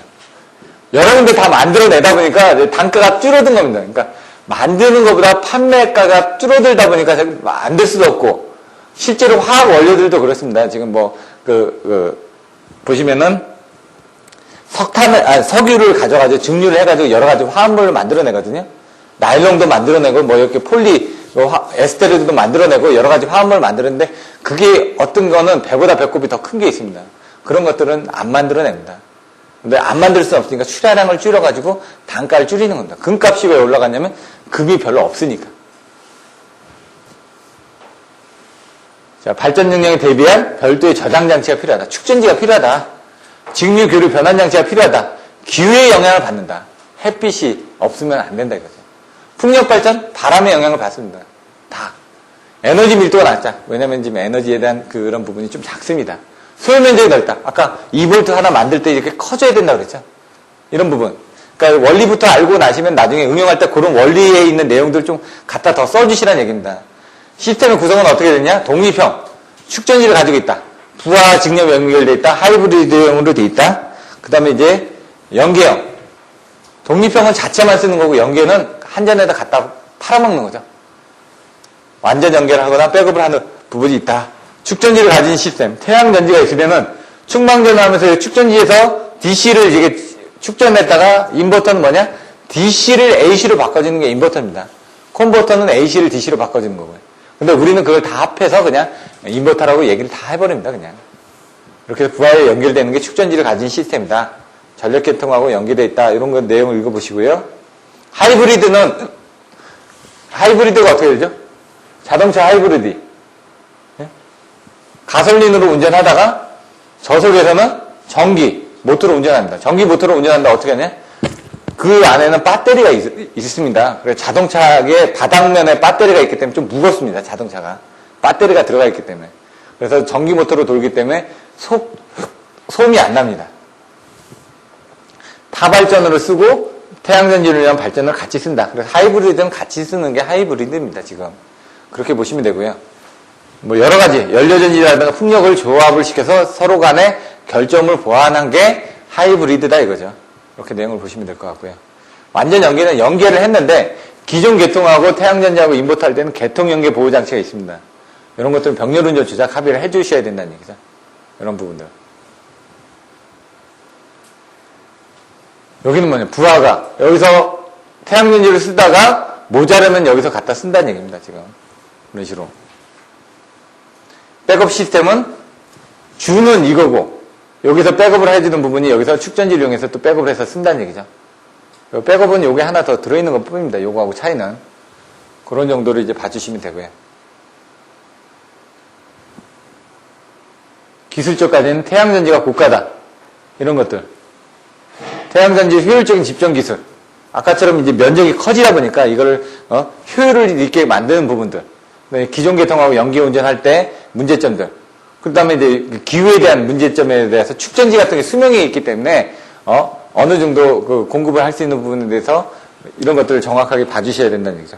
아직까지는 발전소를 짓는데 돈이 많이 들어갑니다. 왜? 인버터 값이 비쌉니다. 인버터 값도 비싸고 태양전지 값도 비쌉니다. 저희 회사에도 이 태양열 발전소를 가지고 있는 사람이 있습니다. 매달 한 200만 원에서 400만 원이 들어오더라고요, 통장으로. 되게 부러운데, 그 사람은 옛날부터 태양역에 관련해서 일을 했었습니다. 그래서 한전에 보조금을 얻어가지고 자기가, 그 보조금을 가지고 빚도 일부 융자를 받아서 하겠죠. 근데 그게 어느 정도 시간이 지나면 남는 양사죠. 융자만 다 갚으면 되니까. 그렇게 해서 하고 있는 사람들도 있습니다. 이제 알아야지 이제 돈을 번다고. 이제 자격증을 좀 따셔도 여러분들이 그런 것들을 할 수 있는 부분에 대해서 많은 것들을 좀 생각을 하셔야지만 됩니다. 마지막으로 이제 초전도 자기 에너지 부분입니다. 좀 총론 부분을 제가 좀 빨리 초전도 자기 에너지 그 다음에 연료전지 그리고 풍력 부분 나오고 조금 더 있었습니다. 이게 분산형 전환 해가지고 화석 원료, 또 전기 에너지 이런 부분이 있는데요. 초전도 SMAS는 슈퍼 컨덕팅 마그네틱 에너지 스토리지입니다. 마그네틱. 자기로 저장을 한다. 그래서 초전도 코일에 전기 에너지를 자기 에너지 형태로 저장한다. 이게 키워드입니다. L에다 저장을 한다. L. 그래서 2분의 1 LH 자석 뭐 해가지고 또 나옵니다. 수식들이. 그래서 여기서는 2분의 1 LI 자석으로 나왔죠. 예? H에 저장되는 전류로서 저장을 했다 이거죠. 에너지가 저장이 돼 있는데 에너지에 손실이 없다는 얘기죠. 저항이 없으니까. 저항이 있으면 어떻게 되죠? 전류가 흐르면서 발열이 생기면서 손실이 생기죠. 그게 여러분들이 알고 있는 저항선이죠. 도체, 저항선, 부하선이라고 얘기하죠. 이런 부분들이 나중에 또 가공성전설로 지중 코일 할 때 그 부분도 다 보시면 되고요. SMAS는 사이리스가 있습니다. 예? 그리고 직류로 변환해가지고 초전도 코일로 충전한 다음에 초전도 스위치를 폐쇄해서 초전도 코일과 초전도 스위치의 루프에서 전류를 흘러서 코일 내에 전력을 저장한다. 그림을 그려주셔야 된다는 얘기죠. 여기 개통이 있고 여기 초전도 차단기가 있고 여기 초전도 코일이 있고 그러면 여기를 폐쇄를 해주면 여기 루프 해주는 부분이 있어야 된다는 얘기죠. 그럼 여기 중간에 루프로서 계속 돈다는 얘기죠. 그리고 여기 냉각 장치가 옆에 있어야 되고요. 그림으로. 보시면 어떻게 돼 있다고요? AC/DC 변환을 해서 초전도 스위치가 있고 초전도 코일이 있고 여기 냉각기가 있다. 이렇게 그림을. 초전도 스위치를 끊어주면은 이쪽으로 이제 전류가 안 흐르니까 요 내에서만 이렇게 남아있다는 얘기죠. 사실은 여기다 이렇게 하나 더 이제 우회를 해줘야지만 여기서 이렇게 왔다 갔다 하겠죠. 요 안에서 이렇게. 그림상으로는, 회로상으로. 근데 그림상으로는 이렇게 그려주시면 되고요. 뭐가 필요하냐? DC 변환기가 필요하다. 요거를 끊어줄 수 있는 초전도 스위치가 필요하다. 그리고 이걸 담아줄 수 있는 초전도 코일이 필요하다. 이거를, 온도가, 대기하고 접촉이 되면 온도가 계속 올라갈 거 아닙니까? 마이너스 273도에서. 그런 용기가 필요하다. 그걸 꾸준히 냉각하기 위한 냉각기가 필요하다. 이 내용입니다. 밑에 것들은. 그걸 풀어서 써주시면 되니까 항상 그림을 써주시고 그림을 그리고 거기에 대한 설명을 하는 훈련들을 하시다 보면 어느 정도 채워나갈 수가 있습니다. SMS 특징. 에너지 변환 효율이 높다. 에너지 입출력 속도가 빠르다. 왜냐면 코일에 저장이 되는 거는 순식간에 빨리 들어갑니다. 여러분들 변압기 자할 때면 어떻게 돼요? 전원 키면 우웅 하고 벌써 끝나죠? 틀려진다는 얘기죠. 그렇게. 콘덴서 저장하는 거하고 틀린다는 얘기예요. 콘덴서는 배터리죠. 배터리 저장하려면 여러분 핸드폰 배터리 저장하려면 한 2시간, 4시간 이렇게 돼야 되죠. 그러니까 자동차도 하이브리드도 그 콘덴서죠. 배터리. 그걸 저장하려면 어떻게 합니까? 저장하는 거나 이런 거 충전하는 게 문제가 돼가지고 이런 그 신재생 에너지를 잘 안 되는데 얘는 L이기 때문에 바로 충전이 되기 때문에 더 빠르다는 얘기입니다, 지금. 빨리 충반전이 될 수가 있기 때문에 유리하다는 얘기입니다. 연료전지는 그 연료를 이용해야 돼 화학적 작용을 이해하는 겁니다. 그럼 연료전지는 이제 수소가 나옵니다, 수소. 그러니까 이제 수소가 얼마나 중요한 건지, 수소는 이제 수소 자체로는 불안정할 수가 있습니다. 그래서 수소 하면 딱 생각나는 게 발전기 냉각 방식에서 수소를 이용해서 냉각을 하죠. 근데 수소가 한 공기 중하고 혼합이 됐을 때 70% 이상이 혼합이 되면 폭발할 수 있다고 돼 있죠. 그래서 그 발전기 냉각할 때 수소를 처음에 봉입을 할 때 어떻게 하냐. 공기를 집어넣는 게 아니라 CO2를 먼저 집어넣습니다. CO2를 집어넣고 진공이 만든 상태에서 CO2를 이제 조금씩 빼면서 이제 수소를 넣어가지고 수소를 점점 채워나가는 거죠. 안 그러면 그 안에 공기가 들어있다면 공기하고 수소가스가 어느 정도 빈도가 됐을 때는 폭발을 할 수가 있으니까 불꽃만 있어도. 그래서 연료전지도 그 수소를 이용하는 겁니다. 그래서 연료전지란 천연가스, 메탄올, 석탄가스의 연료를 개질해서, 그러니까 연료를 개질한다는 게 어떤 성질을 바꾼다는 얘기죠. 개질이 바꿀 개자, 이게 성질을 질다 해가지고 성질을 바꿔준다는 얘기죠. 그 안에 성질을 바꿔서 뭐가 나온다? 수소가 나온다. 수소가 나오는데 그거를 뭐라고? 산소하고 다시 환원 반응을 하면서 그때 무슨 에너지가 생기냐? 바로 전기 에너지가 생긴다. 에너지 저장 원리 이따가 뒤에 나올 텐데 전기 에너지가 나오면 배터리니까 바로 연료 전지가 되겠죠. 근데 원료는 이제 좀 틀려집니다.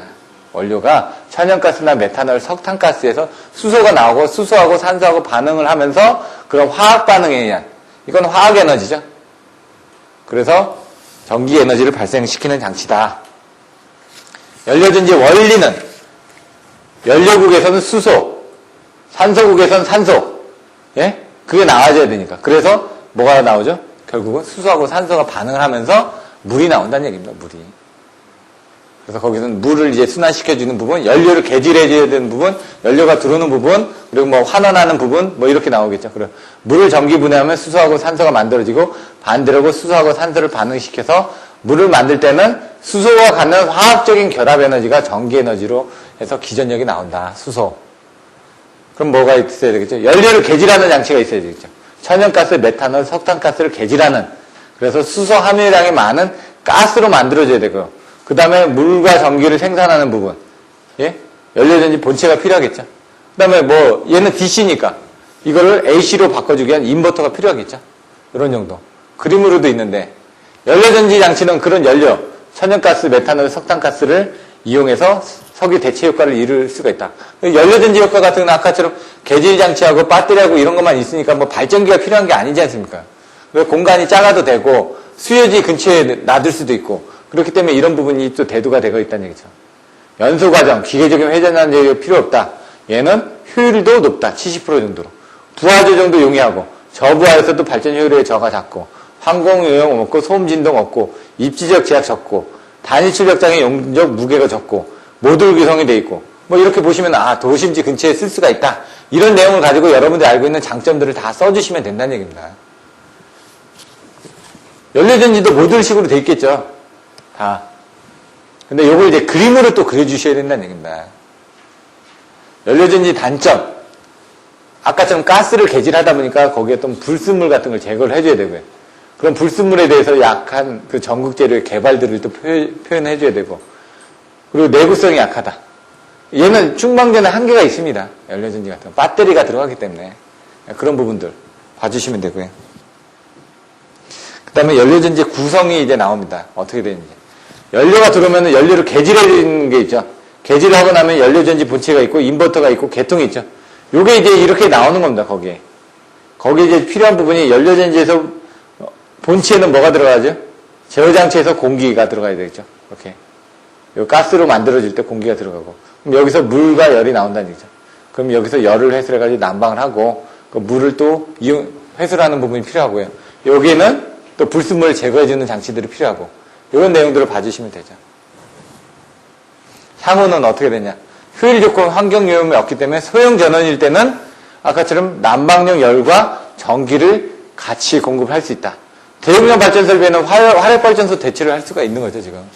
그러니까 연료전지를 모듈화해가지고 커주게 되면은 화력 발전소도 제출할 수가 있다. 풍력 발전 시스템 개통 연계 구성도. 풍력 발전은 뭐냐? 바람이 갖는 운전 에너지를 회전시켜서 만든다는 얘기죠. 평내미푸세 이렇게 직바사다 이렇게 저기 설명드렸었죠. 바달령, 사보니우스형, 다리우스형. 다리우스형이나 사보니우스형은 이렇게 옆으로 이제 그림이 나와 있습니다. 나중에 다른 데 자료를 보시면 비교적 대용량 풍차에 관련된 게 프로펠러예요. 다리우스형이 있다. 이런 것들은 그림을 나중에 한번 보시면 됩니다. 평내미푸세 직바사다 이렇게 외우고 바소전락 환한계 이런 것들이 풍차의 어떤 키워드 정도다. 여기는 이제 다 안 나와 있기 때문에 개통 연기가 어떻게 됐냐. 아까 보셨던 것처럼 개통 연기를 어떻게 하느냐가 내용이 나와 있습니다.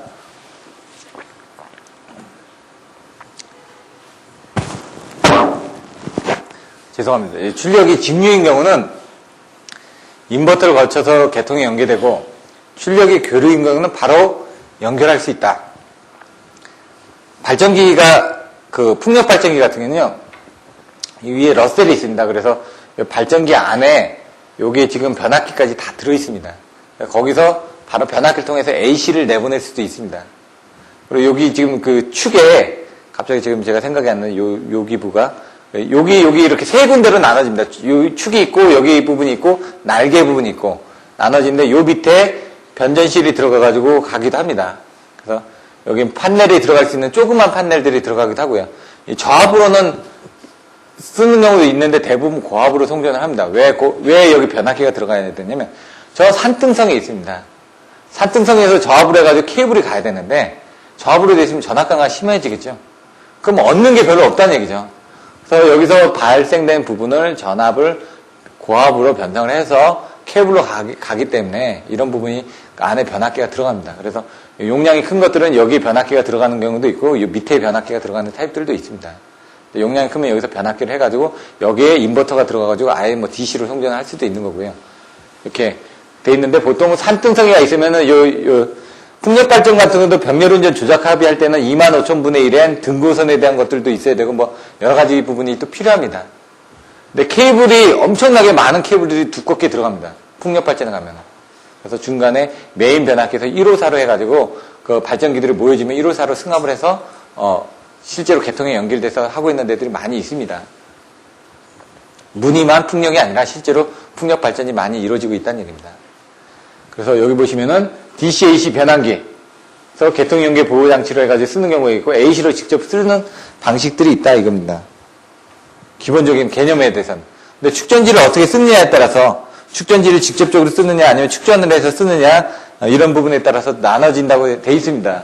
이런 것들은 조금은 내용이 어렵습니다. 직접 접속은 축전지를 그냥 없이 그냥 사용을 하는 거죠. 풍차, 전력 역류 방지는 AC로 그냥 가죠.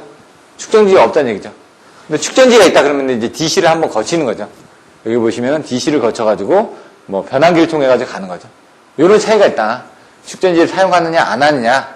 근데 대부분 아까 같이 그 바로 발전하는 건 축전지가 없이 가는 거죠. 러셀에서 그냥 가는 것들은 여기서 변압기로 봐서 뭐 6600이라든가 승합을 해가지고 22900 승합을 해가지고 바로 1화선으로 간다가 22900으로 바로 연결하는 건 안에 축전지 시스템이 필요가 없다는 얘기입니다. 용량이 작은 것들, 그런 축전지가 있어야 되겠죠. 발전이 됐다 안 됐다 하니까 그런 것들은. 풍속이 변동하더라도 일정한 전력을 얻을 수 있는 건 축전지가 필요하더라. 발전 단가가 저렴하다. 그냥 갖다 달면 되니까. 근데 보통 한 7m 이상의 바람이 있어야지만 되고 에너지원 같은 경우도 해상풍력들도 지금은 하고 있습니다. 해상 같은 경우는. 그러니까 나중에 보시면은 지금 우리나라도 지금 제주 남쪽에 해상풍력이 설치가 되어 있습니다. 실제로.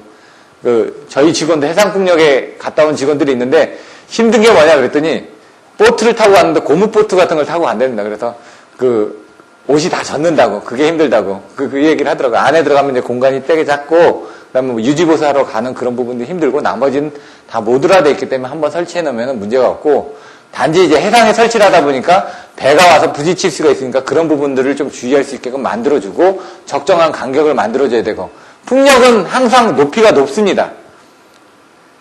블레이드의 날개가 몇 미터 정도가 되냐면 100m까지도 됩니다. 긴 거는. 긴 게 100m 정도가 돼요. 우리나라 이제 군산에 보시면 요거 블레이드 테스트하는 데가 있습니다. 아까 풍속 같은 걸 테스트하는 게 보통 60m, 80m 이러거든요. 그러면은 그게 올라가려면 어떻게 된 거야? 철탑의 여기 높이도 축도 그만큼 높아져야 되겠죠. 그러다 보니까 주변 환경에 대한 영향을 미친다는 얘기죠. 소음이라든가 이런 게 생긴다는 얘기죠. 그 큰 날개가 돌면서 소음이 안 생길까요? 소음이 생기겠죠. 그 주변 환경에 영향을 미치고 그 다음에 저기 산등성에 위에 올라가 있으면 보기 흉하겠죠. 그래서 이런 것들도 꼭대기에다 설치를 안 하고 7분 능선, 8분 능선에다 설치하게 되면 산 위에 이렇게 가려지다 보니까 이렇게 좀 덜 되게 하는 그런 부분들도 있고요. 여러 가지 내용들이 이제 많이 나옵니다. 근데 미국 같은 데 가면 막 영화 같은 데 보시면은 헬기 타고 가다가 뭐 여러 가지 풍력 발전이 있는 데서 막 싸움하는 것들도 나오죠. 실제로 그런 데들이 많이 있습니다. 그런 데들은 막 50기, 100기가 아니라 막 몇천 기가 막 설치가 돼 있는 거죠. 그래서 바람의 영향이 있는 데서 해야 되기 때문에 그런 것들을 적절하게 설계하고 있고요. 지금은 유럽 지역에 해상 풍력들을 많이 지금 설치를 하고 있는 중간입니다. 지금 그래서 현대중공업 같은 데서도 뭐 하고 있고 효성 같은 데서도 발전기, 해상용 풍력 발전기를 직접 만들어가지고 3메가와트짜리 그런 것들을 갖다가 설치하고 있습니다. 풍력 발전의 단점, 바람의 방향과 속도, 입지 조건이 중요하다는 얘기죠. 낙뢰 대책, 높이 있기 때문에 낙뢰 부분이 있습니다. 그래서 나중에 보시면 피레칭 같은 게 그 위에 달려 있고요. 피레칭 같은 게 또 어디 달렸냐면 여러분 안테나 같은 데 보시면 인공위성 같은 데 이렇게 쏘는 데들도 보시면 안테나에 부분에 보시면 위에도 달려 있고 밑에도 달려 있습니다. 이 위성용 안테나가 어떻게 되어 있냐면요. 이렇게 되어 있습니다. 이렇게. 그리고 여기 이렇게 동그랗게 이렇게 되어 있는 그 위성용 안테나 보셨나요? 여기 보시면은 여기 센서는 여기 있습니다. 여기 반사막이 있고요. 어떻게 되면 반사가 이쪽으로 되면요. 이쪽으로 갔다가 이렇게 해서 이쪽으로 집전이 되는 겁니다, 지금. 그리고 여기 앞에 요 뾰족 튀어나온 데다 여기 피레침을 해가지고 요걸 바닥으로 해가지고 이렇게 접지를 해놓고 있습니다. 실제로 가보면. 여기 피레침이 달려 있습니다. 그리고 여기 윗부분에 또 피레침이 또 달려 있고요. 뾰족한 부분은 이제 피레침을 달아 놓는 겁니다, 지금. 자, 낙뢰 대책이 필요하다. 풍차로 회전이 있다면 그 소음 대책이 필요하다. 풍속의 변동을 위한 전력 저장 설비가 필요하다. 이런 것들. AC를 다이렉트로 연결할 때는 여러 대가 있기 때문에 여러 대 중에 한 대만 돌아도 어느 정도 출력을 내보낼 수가 있기 때문에 그런 데들은 축전지를 안 쓴다는 얘기입니다. 지금 많이 있을 때는.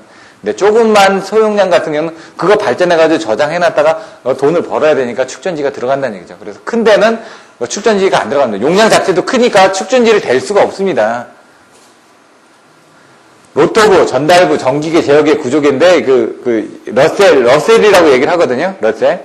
그 이름들이 있는데 옛날에 한번 유니슨 거라든가 뭐 이런 것들을 해가지고 원리라든가 이런 그 동영상에 있습니다. 그런 것들은 나중에 구해지게 되면 한 번 더 설명을 드리도록 하겠습니다. CO2 저감 효과들을 어떻게 해야 되느냐. 태양광 발전. 이건 PN 접합 아까 나왔으니까 넘어가겠습니다. 태양광 발전. 장점, 단점. 연료전지 이것도 했으니까 넘어가겠습니다. 천연가스. 이거 앞에서 다 설명드렸죠? 개질리 장치, 본체 이런 부분 다 설명드렸으니까 장점, 단점. 앞에서 나온 거하고 똑같습니다. 풍력 발전 또 설명드렸죠. 신재생 에너지에 대한 내용들 다 되기 때문에 똑같이 보시면 됩니다. 책의 내용은 똑같으니까. 단점은 뭐냐? 이렇게 나와있고 장점은 뭐냐? 자, 분산형 전원, 연계 시의 문제점. 분산형 전원이라는 게 앞에서 보셨던 것처럼 태양광 발전, 초전도 저장장비, 연료전지, 가스터빈, 소수력. 아까 제가 생각이 안 났던 게 소수력 발전이네. 네? 소수력이라는 건 3000kW 미만의 이제 그 수력 발전은 소수력이라고 보통 얘기를 합니다. 정의는. 그런 소수력 발전 같은 건 아까처럼 물이 들어오는 부분을 갑자기 떨어뜨려가지고 잠금 장치를 하는 부분들이 있습니다. 풍력 발전 디젤 엔진이 있다. 배전계통, 전보고동 단상 역주만 아시면 된다고요. 전압변동, 보호흡조, 단독운전, 고주파, 상불평형, 주파수조화, 전보고동 단상역주. 그것만 생각하시면 된다고요. 전보고동 단상역주를 여러분들이 보시면 됩니다. 단독운전, 내용 그전에도 설명드렸으니까 한번 보시면 되고요. 보호흡조 부분 보시면 되고요. 고주파 부분 보시면 되고요. 상불평형. 내용들을 한번 보시면 됩니다. 주파수조화. 전보고동 단상역주. 요 키워드만 보시면 되고요. 요건 나오면 25점짜리로 나옵니다. 왜? 이런 것들에 대해서 다 설명을 해주시려면은, 예? 한 페이지에는 안 나옵니다. 전보고동 단상역주를 가지고 특징, 장점은 뭐고, 단점은 뭐다. 내용들이 나와 있습니다. 요거까지는 좀 빨리 넘어가고요. 전기에너지를 저장하는 방식. 여기서 이제, 요게, 한 3번인가 나왔었습니다. 분류를 이제 뒤에서 분리하는 거하고 앞에서 분리하는 거 보시면, 양수발전으로 분류를 합니다. 양수발전으로 저장을 했다. 요건 뭘까요? 역학적 에너지겠죠? 위치 에너지로. 예? 초전도 자기 에너지. 이건 뭘까요? 자기 에너지죠. 예? 그 다음에 초전도 자기 에너지 특징, 열 에너지 저장, 압축 공기로 저장, 그 다음 전지 에너지로 저장. 이렇게 나눠져 있습니다. 뒤에서 플라이레인 저장. 아까 설명을 드렸으니까 보시면 되는데, 마지막에 이제 그거를 정리한 게 좀 틀려집니다. 여기서는 어떻게 하냐. 역학적 에너지로 저장하는 게 바로 양수발전. 위치 에너지로 저장한 게 역학적 에너지다. 플라이를 저장한 건 운동 에너지로. 운동 에너지 같은 진공이 돼 있는 상태에서는 플라이를 계속 돕니다. 마찰이 없으니까. 그렇게 돌고 있다가 부하가 걸리면 그걸로 인해서 동작을 한다는 얘기고. 압축 공기는 아까 압축 에너지로 저장하는 거고요. 그다음 자기 에너지는 초전도 부분에 대한 코일에 저장되는 게 자기 에너지라고 그랬죠. 화학 에너지가 뭐라고요? 전지 에너지로 저장되는 게. 전지가 화학이겠죠. 연료 개진 장치. 그다음에 열 에너지. 열을 저장을 해줄 수 있는 추결 장치로 저장하는 부분. 4가지 저장하면 이렇게 돼 있는데 그걸 이제 풀어서 쓰시면 이렇게 7가지 정도가 나옵니다. 6, 7가지가. 그렇게 이제 풀어 쓰는 걸 연습을 많이 하시라는 얘기죠. 모아 쓰거나 풀어 쓰거나. 상황에 따라서 10가지를 만들어라. 그럼 풀어서 써야 되겠죠? 아까 송전율, 송전 손실, 송전 용량. 이것도 어떻게 보면 같은 건데 3개로 나눌 수가 있습니다. 송전율 향상 1번, 송전 손실 증대 2번, 그리고 송전 용량 증대 3번. 똑같은 송전자가 들어갔는데도 3개로 나눠질 수가 있다는 얘기죠. 여러분들 쓰기 나름입니다. 화석연료의 고갈에 따른 전기에너지 절약 방법. 전기에너지를 어떻게 절약을 하느냐. 고유가 방향에서 탈석유 정책, 전기요금을 아예 인상을 한다는 얘기죠. 소비를 줄여지게끔 만들어낸다는 얘기죠. 전기에너지를 절약하는 거는 전기요금을 지금 누진제를 해가지고 비싸게 만들죠. 그러니까 못 쓰게끔 아예 만드는 거죠. 요즘엔 막 진짜 마크 붙어가지고 자꾸 뭐 뽑으라고 얘기하죠. 전기 코드도 보면 대기 전력이 있습니다. 대기 전력이 뭐 4와트, 5와트 뭐 이렇게 되거든요. 그럼 TV 같은 것도 불 들어오는 동안에 대기 전력이 있고 냉장고 같은 건 어쩔 수가 없죠. 계속 들어와야 되는 거니까. 하지만은 세탁기라든가 이런 것들 빼주기만 해도 전기요금을 조금씩 절여준다는 얘기죠. 이게 많이 나오는 게 뭐냐면은 전자레인지하고 또 뭐 있더라? 옛날 보니까 여러분들 유선방송 보는 그런 것들도 대기 전력이 많이 나오고요. 추격기, 추궁기라고 하죠. 오디오 시스템 같은 것도 대기 전력이 좀 많이 나오고, TV 같은 것도 대기 전력이 많이 나오고, 여러분들 일상생활에서 쓰고 있는 그런 것들만 줄여도 4와트에서 10와트 정도를 줄여줄 수가 있다는 얘기죠. 근데 4와트, 10와트가 작은 것 같은데 엄청 큰 겁니다. 모이다 보면. 시간당 보면 4와트씩 계속 모이다 보면 전체적으로, 왜냐면 우리가 이제 기준으로 하고 있는 게 300kWh를 넘어가게 되면 누진제가 되지 않습니까? 가격이 엄청나게 비싸집니다, 단가가. 그래서 그걸 줄이기 위한 부분을 보시면 된다는 얘기죠. 여기 내용들을 한번 보시면 됩니다. 에너지 절약 시설의 확대, 절약 방안이 어떻게 되냐. 에너지 절약 방안은 고효율 기기, 효율이 좋은 걸 쓰면 되죠. 그래서 여러분들 변압기 같은 것도 아몰포스 변압기를 사용하는 거고요. 수요 관리를 적극적으로 추진해가지고 부하를 관리를 하고 있는 부분이고요. 분산형 전원을 적극적으로 도입을 하고 있죠. 수요지의 근처에 가가지고 송전 손실을 줄여가면서 발전을 하는 부분. 그리고 피크 시간대에 이용할 수 있는 기기가 바로 빙축열 같은 거. 그런 기기들을 또 사용하는 거죠. 양수 발전을 사용한다든가. 초전도 에너지 응용. 영도입니다, 영도. 그래서 이걸 어디에 이용한다? 변압기라든가 케이블. 케이블에 가장 많이 이용을 하죠. 실증단지에 보시면은 고창의 실증단지에 가보면 초전도 케이블 해가지고 이렇게 한 1km 정도가 이렇게 설치가 되어 있습니다. 그래서 실제로 거기서 테스트를 하고 있고요. 변압기들도 초전도 변압기가 있습니다. 초전도 전동기도 있고. 하지만 그런 것들을 이제 실증을 하기에는 너무 돈이 많이 들어가기 때문에 초전도 케이블만 지금 좀 하고 있고요. 발전기, 변압기, 선로, SMS 이런 부분이 나오는데 선로나 SMS 위주로 먼저 이제 가겠죠. 에너지 저장 장치로. 그 다음에 발전기나 변압기들은 손실이 줄어드는 거죠. 냉각이 되니까 손실이 줄어드는 겁니다. 발전기나 변압기 쪽은. 그래서 이제 이런 쪽은 이제 좀 그 다음에 갈 수가 있는 거고요. 발전기가 커지는데 냉각 장치가 들어가게 되면 불필요하니까 소형 경량화 할 수 있도록. 이런 것들보다는 이 선로나 SMS가 더 주가 되고 있다. 이런 정도만 알고 계시면 될 것 같고요. 변압기, 선로, SMS. 그 다음에 SMS 설명 나왔었으니까 이런 부분 보시면 되고요. 초전도 기술, 765, 345 이런 부분이 아니어도 대용량 전력 수송이 가능하다. 왜? 저항이 없기 때문에. 그래서 우리가 도심지 근처에서 이런 걸 발전을 하면은 바로바로 저장도 할 수가 있고 발전했을 때 손실 없이 보내줄 수가 있기 때문에 이런 것들을 쓴다는 얘기죠. 현재 사용하는 거는 한 7%의 손실을 발생하는데 그것만 줄여도 많다는 얘기입니다, 지금.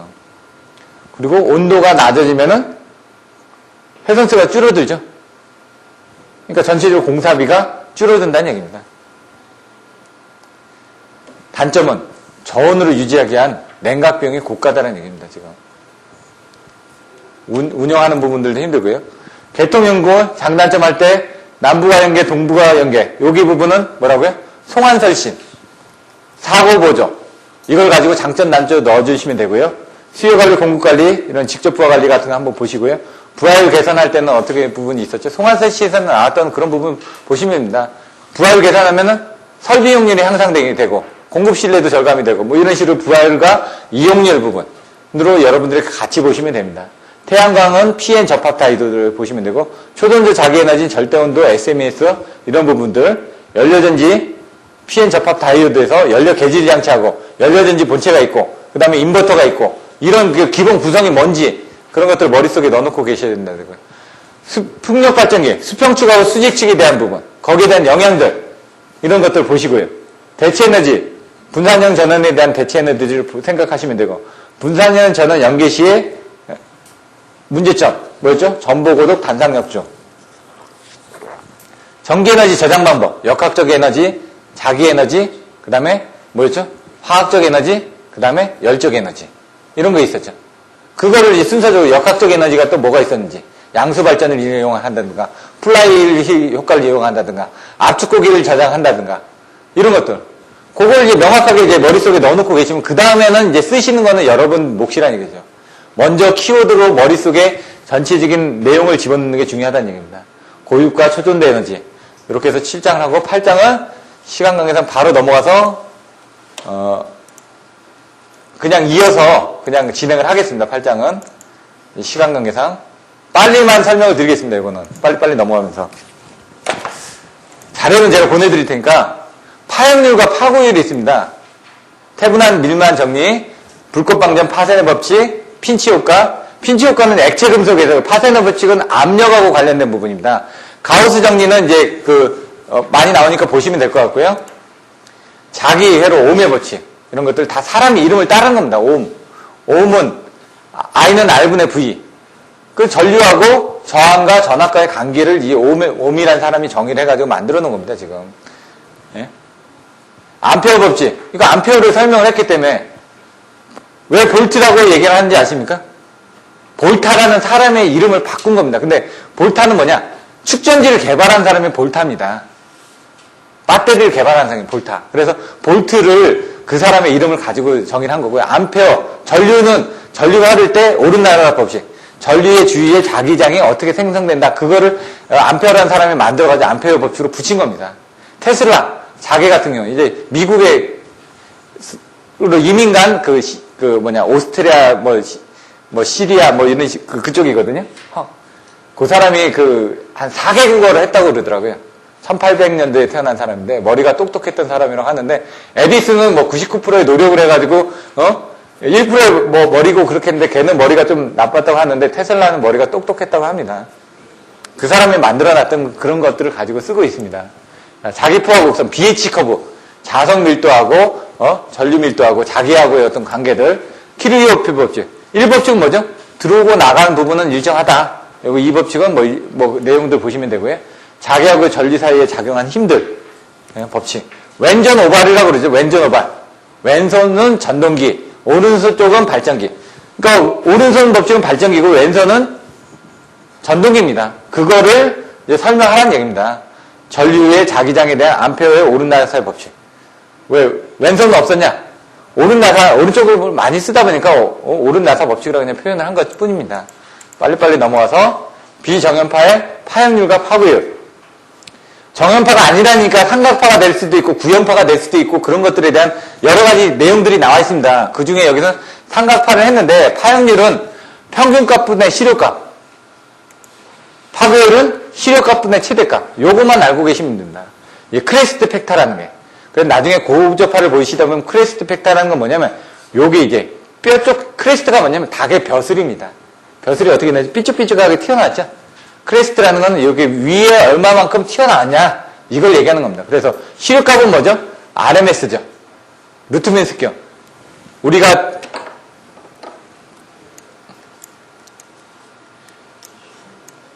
요거의 시료값 RMS를 하려고 하면은 요게 1이면 얼마죠? 요게 1이었을 때 이 RMS는 얼마 값이 되죠?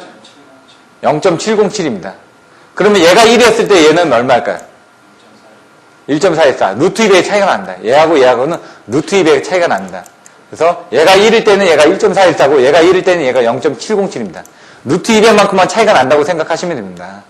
그래서 요 최대값하고 여기하고 차이는 루트 2배겠죠. 파고율이 루트 2배 1.414 이상이 나오게 되면은 그거는 고조파에서 2배가 나올 수도 있고 3배가 나올 수도 있습니다. 왜?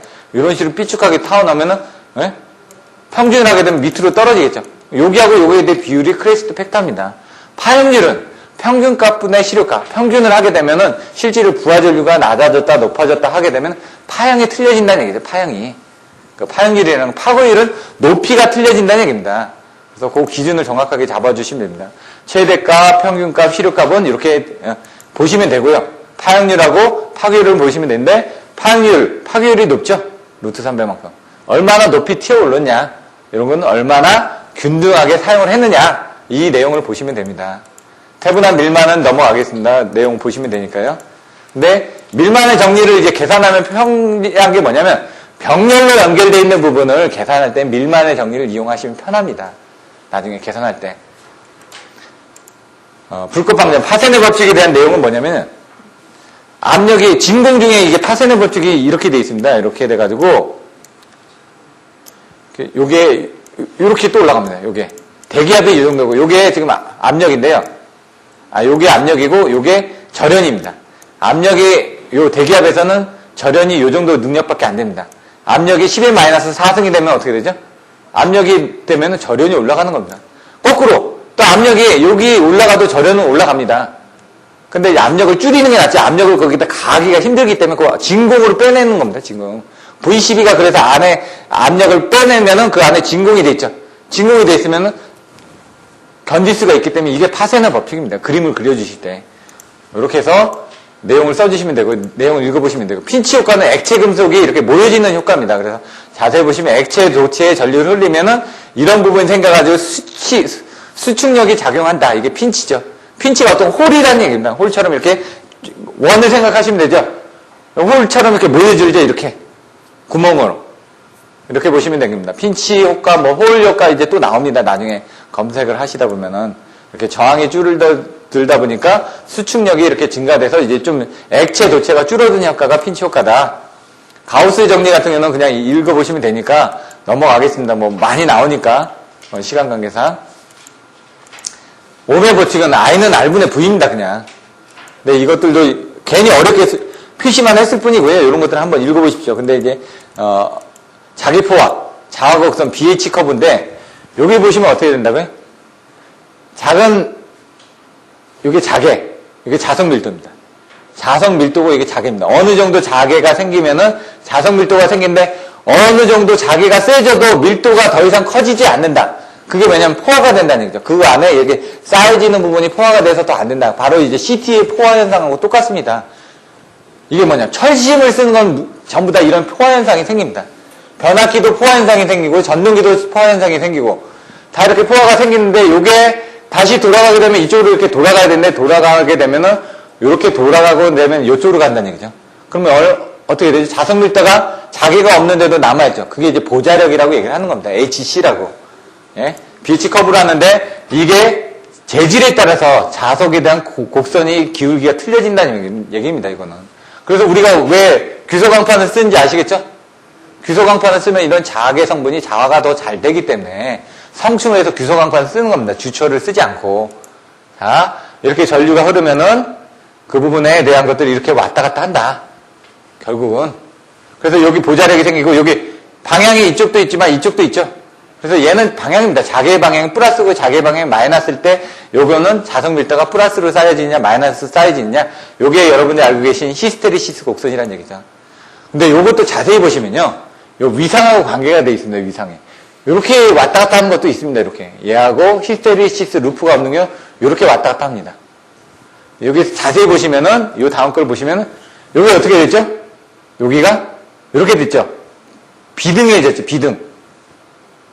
여기 이제 나중에 여러분들 고주파 같은 거 보시면은 변압기 같은 경우는 이렇게 해서 됩니다. 발전기도.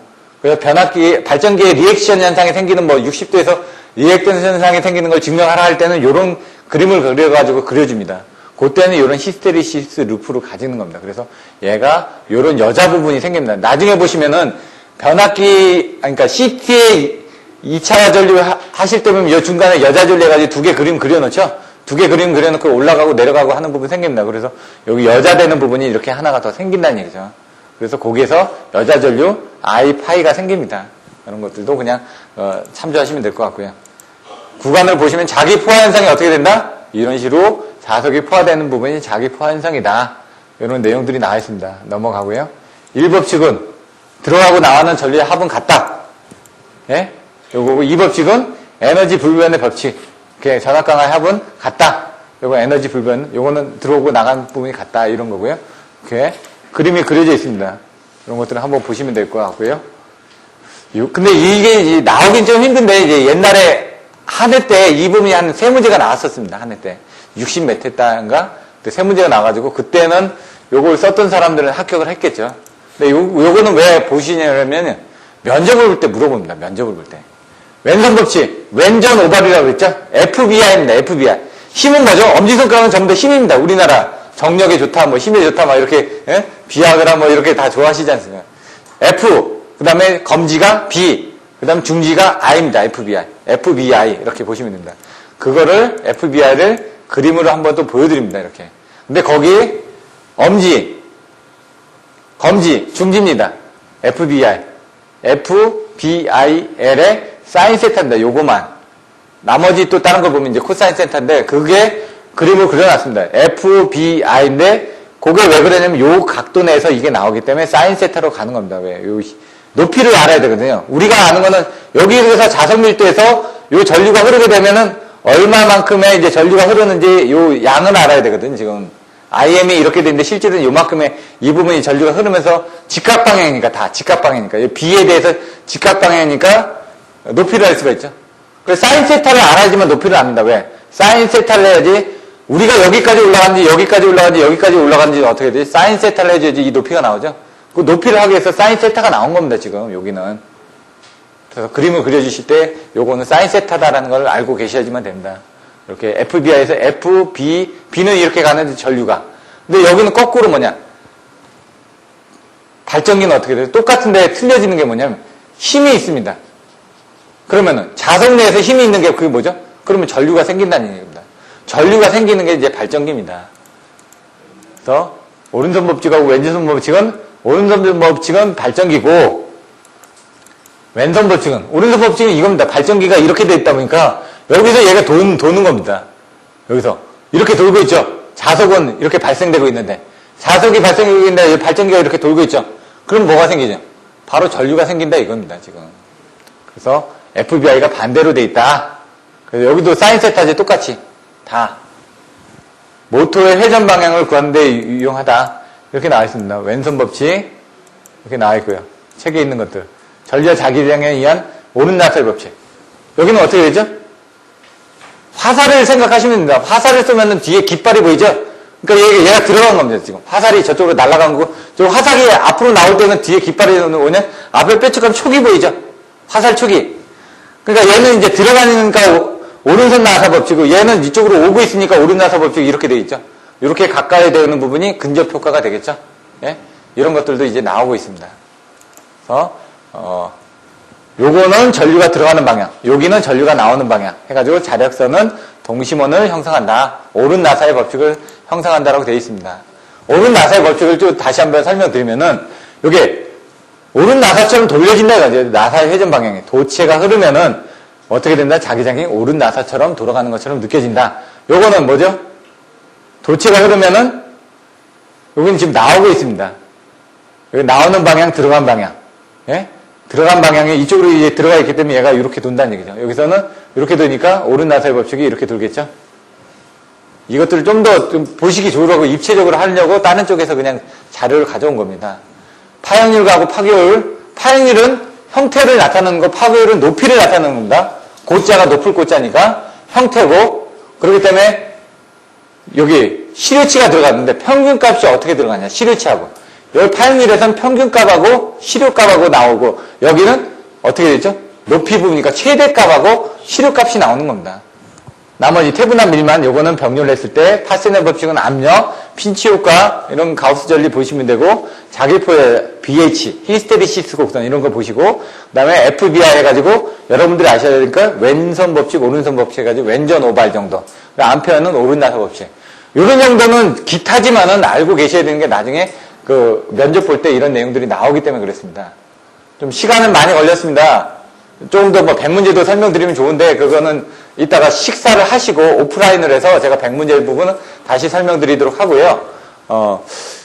6개월 좀 짧지만 어떻게 보면 긴 세월이었습니다. 뭐 오늘 6개월 동안 하시느라고 많이 고생하셨고 뭐 기회가 되면은 또 2월 달부터 또 다시 뵙고요.